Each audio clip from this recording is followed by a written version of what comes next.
আসসালামু আলাইকুম আরহামাতুল্লাহ। আজকে আমি তৈরি করছি ঘরোয়া পদ্ধতিতে পরিষ্কার পরিচ্ছন্ন উপায়ে কুমড়া বড়ি। কিছু ছোট ছোট টিপস ফলো করলে কুমড়ো বড়ি সারা বছর সংরক্ষণ করা যায়।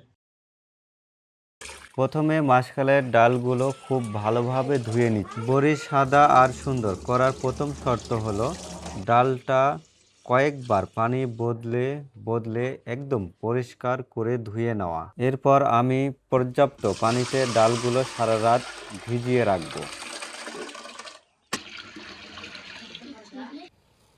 বড়ির মূল উপকরণ হলো চাল কুমড়া। বিসমিল্লাহ বলে আমি চাল কুমড়ো কেটে নিচ্ছি। খেয়াল রাখবেন কুমড়াটা যেন একদম পাকা হয়। ছোট ছোট করে টুকরো করে নেব। গ্রেটার দিয়ে কুমড়া কুচি করে নেব।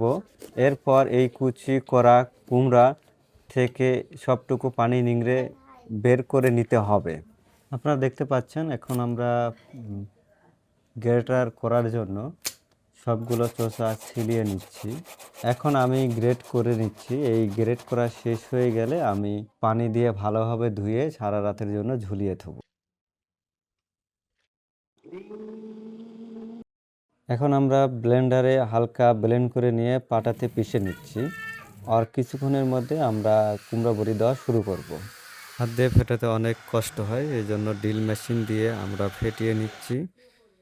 তো এখনই আমাদের কুমড়া বড়ি দেওয়া শুরু হয়ে গেছে।